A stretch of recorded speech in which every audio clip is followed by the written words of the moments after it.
Če dovolite, jaz bi z vprašanjem nadaljeval. V čem vidiš razliko med Slovenci na Primorskem, to so tržaškimi in goriškimi Slovenci, in Slovenci na Koroškem?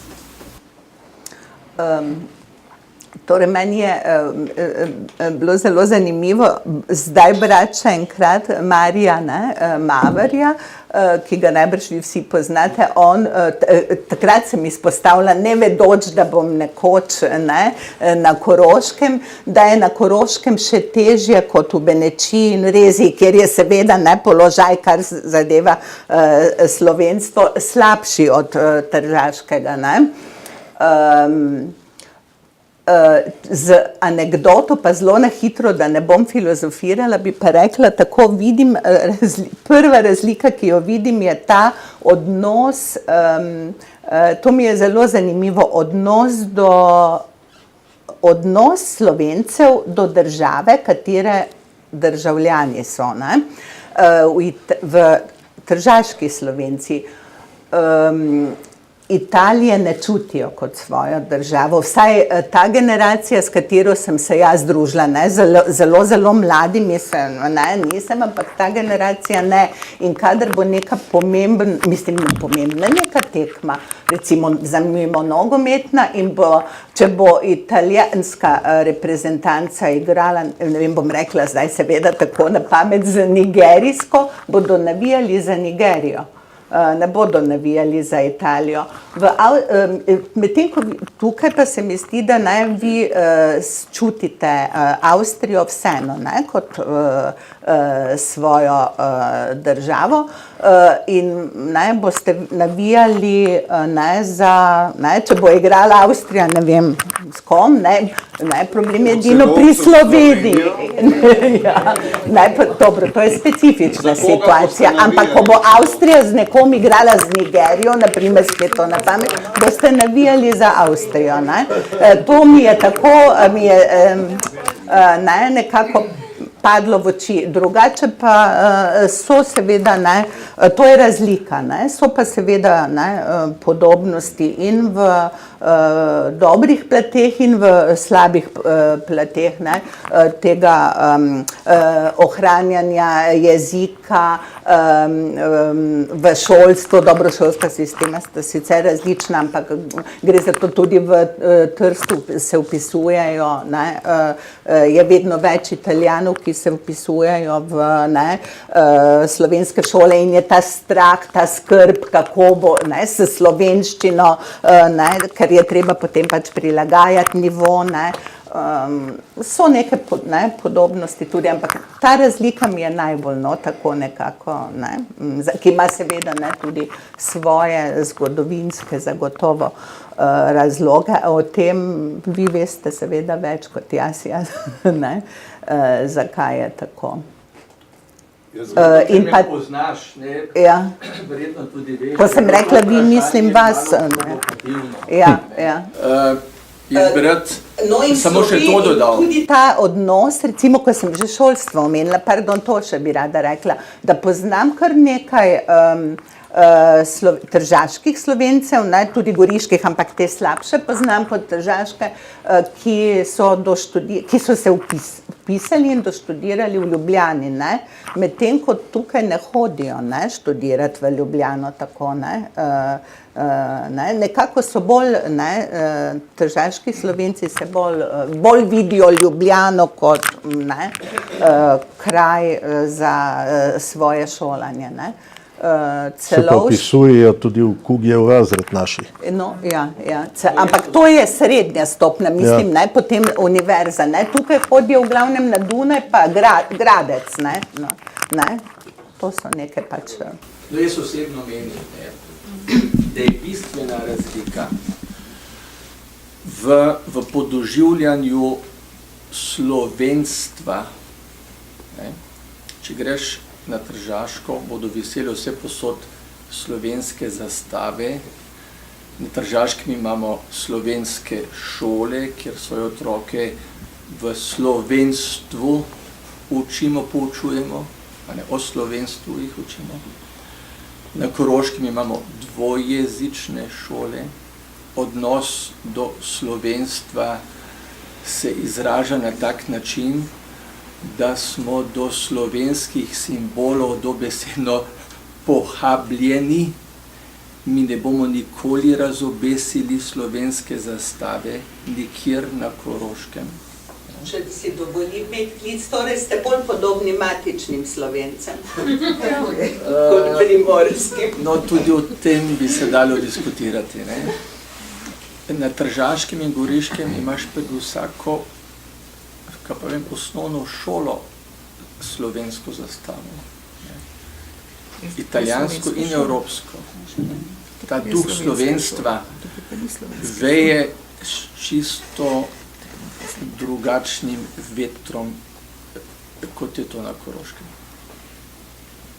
To je nažalost, ko jaz to doživljam, da poučujem 35 let na slovenski gimnaziji in vem, kako se je vse to razvijalo in kakšen je ta razvoj, ne, v to smer.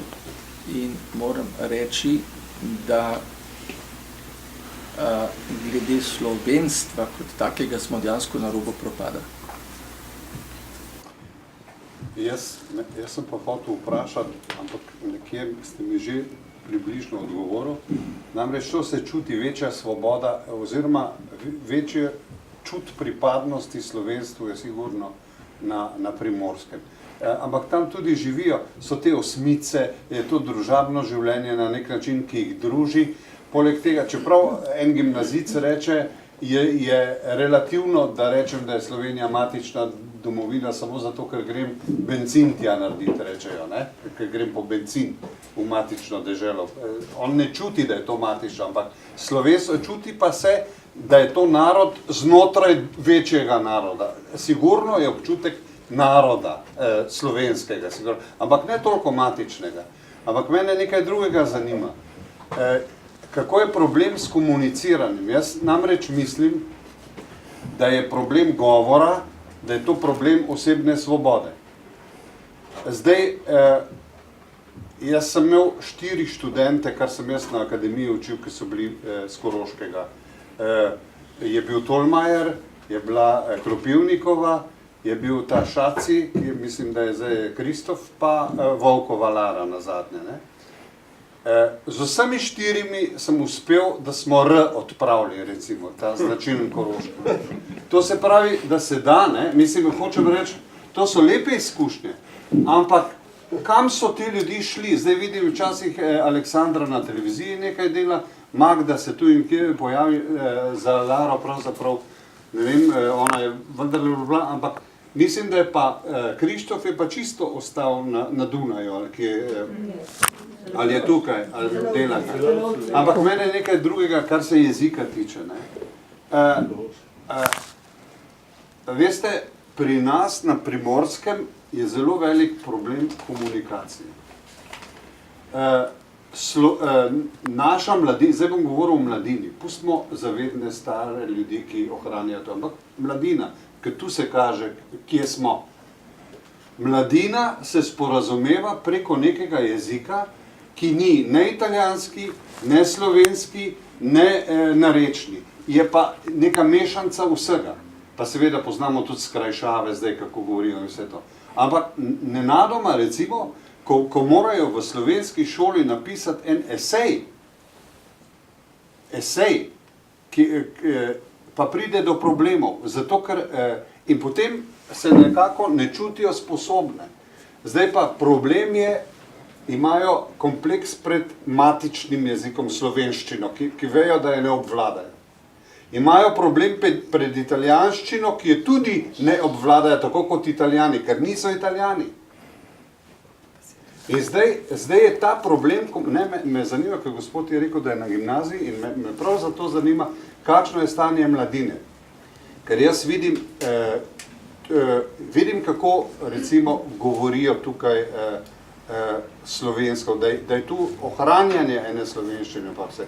Ampak v vsakdanjem komuniciranju, tu so tisti problemi, pa ne zdaj, da bi človek bil dušebrižnik, ampak kje se izgublja tisto naš jezik pravzaprav na nek način. način. Pri mladini, to je tisto, Tiste, kar ko smo sva mi dva dala v Trstu otroke v vrtec, sta prišla domov, pa sta rekla, mama, če sedjamo blizek. Ja. Vseeno se mi zgodi, da če grem na Tržaško ali Goriško, bom slišal mladostnike govoriti med seboj v slovenščini. Če pridete zdaj k nam na gimnazijo, boste v odmoru slišali, da bodo dijake govorili med sabo v nemščini. Zakaj? Rad bi pa še povedal, da ti dijaki zato niso nič manj zavedni Slovenci. Ne? Mi imamo en problem, da je problem, no, zdaj vprašanje je to, da je problem. Za jezikoslovca to ni problem. Ne? Namreč, da so narečja na Koroškem zelo razvejana, zelo različna, to se pravi narečje, podjunsko narečje ali pa zilsko narečje, ti dve narečje ste se zelo različni. Ne? In da mi nimamo na Koroškem skupnega pogovornega jezika. Razumete, to je problem. Si ga tudi slovenščina nima? Ne, ga ima. Ne. V Sloveniji je skupni pogovorni, nihče ne govori knjižni jezik. Če gremo v Ljubljano, nobenega človeka ne slišamo v knjižnem jeziku govoriti. Je nek skupni pogovorni jezik v tem območju Slovenija, tudi Tržaška, Goriška. Ne?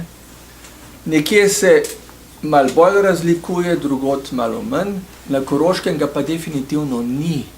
In to je zdaj, kot sem prej rekel, za jezikoslovca to ni problem, ne? Ker bo rekel, ja, hvala Bogu, da imamo taka narečja, pa nekaj še vse, ampak de facto je to, mislim, odgovor na to, kar ste želeli slišati od mene. Je pa še en psihološki problem pri celotni zadevi, namreč, da Slovenci na italijanski strani gledajo na Italijane dol, mi pa gledamo na Avstrijce gor, na Dunaj, dol v Rim in gor na Dunaj. Ne? To je zelo bistvena stvar. In to čutimo v teh naših momentih, ko gre za asimilacijo, ne? Dobro, zdaj malo manj, v 70-ih letih smo se vsakim vogalom tepli, ko smo hodili z šole domov, razumete? To so te stvari, ki so srž problema. To je res. To gor pa dol. Jaz bom zdaj tle z eno anekdoto. Jaz sem bil v Trstu v gledališču prvih 7 let, naš oder je v prvem nadstropju. In jaz sem bil, ker sem pač prišel v gledališče, ta zadnji, sem bil v pritličju, sem imel garderobo. In vem, kako je težko bilo v prvo nadstropje iti na oder. Zdaj imam pa v drugem nadstropju garderobo in se samo spustim na oder in je dosti bolj lahko. Ne, res je to psihologija tle dela, sigurno.